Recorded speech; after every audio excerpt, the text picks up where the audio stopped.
17ஆம் தேதி விஜய் கரூர் பயணம். என்னென்ன விதிமுறைகள் தெரியுமா? நிலைமை என்னன்னு புரிஞ்சுக்காம விமர்சனம் செய்த பலரோட வாயடைக்க ரெடி ஆகிட்டாரு விஜய்.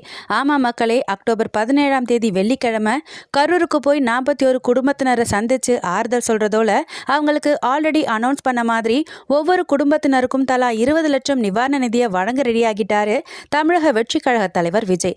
அந்த வகையில வேலுசாமிபுரம் பகுதியில் இருக்கிற ஒரு திருமண மண்டபத்தில் 41 குடும்பத்தினரும் சந்திக்கிற விஜய் நடந்த எல்லா விஷயங்களும் கேட்கறதோட அவங்களுக்கு ஆறுதல் சொல்ல இருக்காரு. அதே மாதிரி அவங்களுக்கு நிவாரண தொகையும் வழங்க போறாரு. இதன் காரணமா அந்த பகுதி மற்றும் திருமண மண்டபத்தோட சுற்று வட்டார பகுதிகளையும் பலத்த போலீஸ் பாதுகாப்புக்கு கோரிக்கை வைக்கப்பட்டிருக்கு. மேலும் கும்பல் கும்பலா பொதுமக்கள் கூடவும் வேண்டாம்னு அந்த கோரிக்கையில குறிப்பிடப்பட்டிருக்கு. போலீஸ் தரப்புல இருந்து பாதுகாப்பு குறித்த உறுதி கிடைச்ச பிறகு விஜய் கரூருக்கு புறப்பட்டு போக போறாரு. மேலும் அவரோட போக போறவங்க யார் யார் அப்படிங்கிற கேள்வியும் எழுந்திருக்கு. ஏன்னா அந்த கட்சியோட பொதுச் செயலாளர் புசி ஆனந்த்